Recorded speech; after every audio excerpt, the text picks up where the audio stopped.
غدیر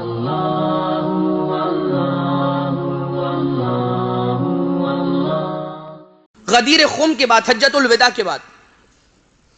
جب رسول مدینہ واپس آئے نا، نہیں معلوم ایسا کیا ہوا رسول کے ساتھ کہ رسول اچانک مریض ہو گئے، اور اتنے شدید مریض ہوئے ہیں کہ غدیر خم کے واقعے کے بعد سے لے کر تقریباً 1.5 یا 2 مہینے کا وہ عرصہ تھا کہ رسول مسجد نبوی میں حاضر نہ ہو سکے۔ ایسی کیا بیماری لاحق تھی، یا ایسا کیا ہوا تھا رسول کے ساتھ؟ بہرحال رسول ایک ایسا دن آتا ہے کہ اپنی شہادت، اپنی رحلت سے 2 یا 3 دن پہلے، یا 1 یا 2 دن پہلے، رسول نے سب کو مسجد نبوی میں جمع ہونے کا کہا، اور وہ افراد کے جو رسول کی زیارت کا شوق دل میں لیے تڑپ رکھ رہے تھے، وہ سارے کے سارے جمع ہو گئے۔ اگر رسول صرف یہ بھی کہہ دیتے کہ میں صرف اپنی زیارت کرانے کے لیے آ رہا ہوں تو سارا کا سارا مدینہ پہنچ جاتا، مگر رسول نے یہ فرمایا کہ میں آ رہا ہوں، کچھ اہم اعلان کرنا چاہتا ہوں، کچھ اہم بات کرنا چاہتا ہوں۔ اور رسول تشریف لے کر آئے مسجد نبوی، اور مسجد نبوی کے اندر جب آ کر لوگوں کے مجمع کے درمیان رسول پہنچے ہیں، اس عالم میں پہنچے، اتنے لاغر ہیں کہ رسول کو مولا کائنات سہارا دے کر اپنے ساتھ لے کر آئے۔ رسول ٹھیک سے چل بھی نہیں پا رہے تھے، اور یہ منظر دیکھ کر وہ لوگ کہ جو ویسے ہی جن کے دل نرم ہوئے تھے، رسول کی چہرے کی دیدار کے لیے تڑپ رہے تھے، رسول کو دیکھا اور اس عالم میں دیکھا تو عجیب گریہ طاری ہو گیا مجمع پر، اور لوگ رونے لگے رسول کی اس ادا کو، اس انداز کو دیکھ کر کہ کمر خمیدہ ہے اور مولا کائنات نے سہارا دیا ہوا ہے، اور چھوٹے چھوٹے قدم لے کر رسول مسجد نبوی تک پہنچے، اور آنے کے بعد وہاں رسول نے اعلان کیا، اگر کوئی شخص ایسا ہے کہ جس کا کوئی حق میری گردن پر ہو تو میں حاضر ہوں، وہ آ کر مجھ سے اس دنیا میں وہ وصول کر لے، آخرت کے لیے کچھ باقی نہ رکھے۔ ایک مرتبہ رسول نے یہ کہا، پھر سے رسول نے یہ فرمایا، دوبارہ سے رسول نے 3 مرتبہ یہ اعلان کیا، اور مجمع سے کوئی شخص کھڑا نہ ہوا۔ ایک انسان اٹھا، اٹھنے کے بعد کہا، یا رسول اللہ میرا ایک تقاضا ہے، اور وہ تقاضا پورا کرنے کے لیے میں آپ کے پاس آنا چاہتا ہوں۔ کیا تقاضا ہے؟ کیا تیرا حق ہے کہ جو میری گردن پر باقی؟ کہا کہ ایک جنگ میں جب مال غنیمت تقسیم ہونے سے پہلے لوگوں کا ہجوم آپ کے گرد اور مال غنیمت کے گرد تھا، اور لوگوں کا تانتا بندھا ہوا مجمع مال غنیمت کی جانب لپک رہا تھا، اس وقت لوگوں کو کچھ دور ہٹانے کے لیے آپ نے ذرا سا اپنی اس لگام کو ایک مرتبہ جنبش دی ہے، اس تازیانے کو آپ نے ذرا سی جنبش دی تھی، تو وہ تازیانہ میرے پشت پر آ کر لگا تھا، میں چاہتا ہوں کہ اپنا حق حاصل کروں۔ تو رسول نے فرمایا، اب رسول اپنے ساتھ تازیانہ لے کر تو مسجد میں نہیں آئے تھے، رسول نے آقا مولا کائنات سے یہ کہا، اور مولا کائنات علیہ السلام نے مولا حسن سے کہا، مولا حسن تشریف لے جاتے اور خانہ سیدہ سے وہ تازیانہ رسول کا لے کر آتے ہیں۔ رسول کا تازیانہ آیا،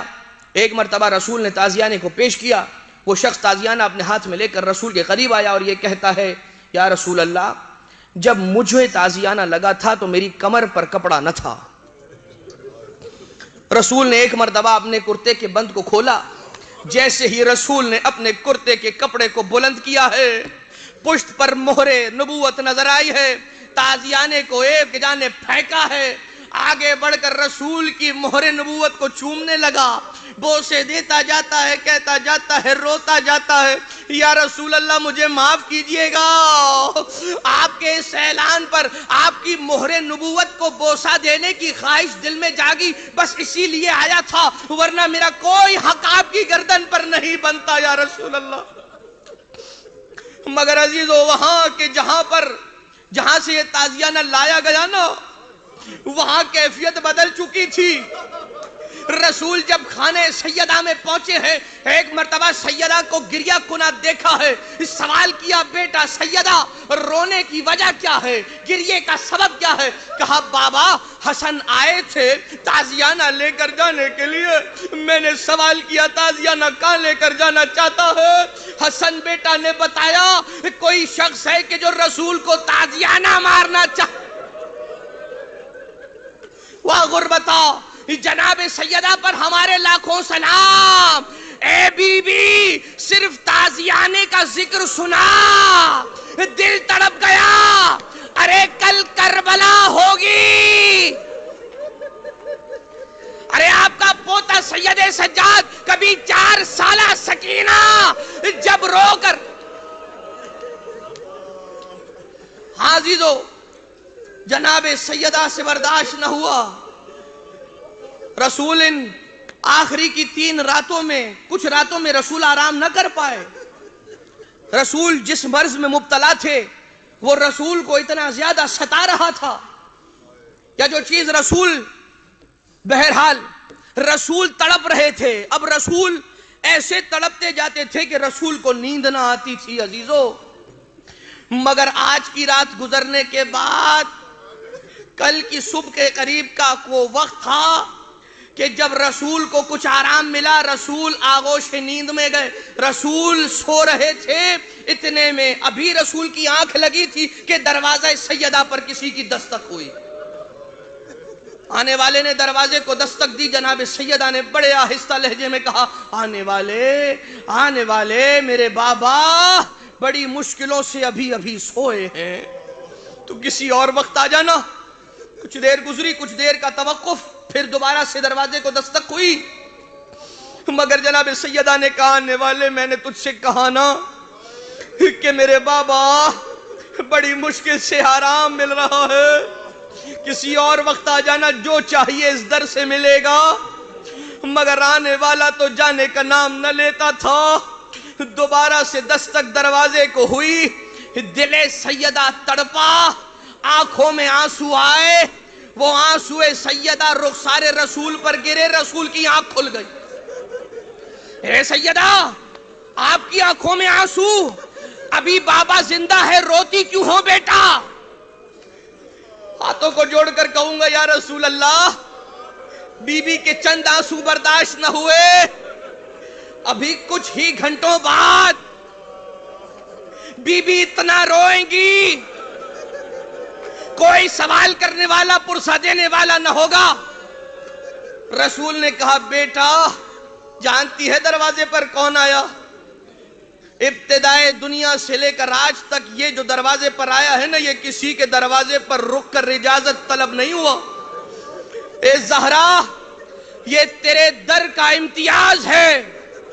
آنے والا ملک الموت بھی تیرے در سے اجازت کے بغیر داخل نہ ہوگا۔ دل تڑپ گیا سیدہ کا، آنے والا آیا، رسول اس دنیا سے رخصت ہوئے، قفس عنصری سے روح حبیب خدا پرواز کر گئی، رسول کی روح عالم بالا سے جا کر اپنے خدا سے آ کر مل گئی۔ مگر عزیزو جیسے ہی رسول اس دنیا سے رحلت پاتے ہیں، سیدہ کا نوحہ شروع ہوا، سیدہ نے بابا بابا کہہ کر رونا شروع کیا۔ میرے لاکھوں سلام سیدہ پر بھی، سیدہ کے خانوادے پر بھی، عصمت و طہارت کی پلی بی بی پر بھی ہے۔ اے بی بی ہاتھوں کو جوڑ کر بڑے ادب سے یہ کہوں گا، ارے کچھ دیر ہی صحیح بابا پر رونے کی اجازت تو مل گئی۔ ارے آپ کی 4 سالہ سکینہ کربلا سے شام تک جب بھی بابا کہتی تھی، کبھی تماچا پڑتا تھا، کبھی تازیانہ، واہ غربتا واہ محمدہ۔ مگر حاضی دو ابھی رسول اس دنیا سے رخصت نہ ہوئے تھے، بی بی کی مصیبت کا آغاز ہوا کہ جب آقا حسن مجتبیٰ بیان کرتے ہیں مجھے اپنی اماں کی مصیبت کو یاد کر کے بڑا رونا آتا ہے۔ کیا مصیبت؟ مجھے وہ دن یاد آتا ہے کہ جب رسول کا جنازہ تیار تھا، کوئی اٹھانے والا، رو رو کر اپنی مصیبت کو یاد کیا، مگر ہاں عزیزو جناب سیدہ، ابھی اس دنیا سے رسول رخصت نہ ہوئے تھے۔ عزیزو، ہر معاشرے کے اندر یہ رسم ہے کہ جب کسی کا کوئی پیارا اس دنیا سے رخصت ہو جاتا ہے تو پرسہ دینے والے آتے ہیں، آ کر دلاسا دیتے ہیں، تسلی کا پیغام دیتے ہیں، سینے سے لگاتے ہیں، آنسوؤں کو پوچھتے ہیں۔ مگر میرا سلام و سیدہ پر، رسول کی بیٹی پر، ابھی بابا اس دنیا سے رخصت نہ ہوا تھا، آنے والے تو آئے، پرسے کا پیغام نہ لے کر آئے، اپنے ہاتھوں میں آگ لے کر آئے۔ ارے دروازے کو جلایا گیا، سیدہ کو تازیانہ مارا گیا، بی بی کی پسلیوں کو توڑا گیا، محسن کو شہید کیا گیا۔ سیدہ کا مرثیہ رسول کی رحلت کے بعد شروع ہوا۔ سبت علیہ مصائب لو انہا سبت علیہ سرن لیالیا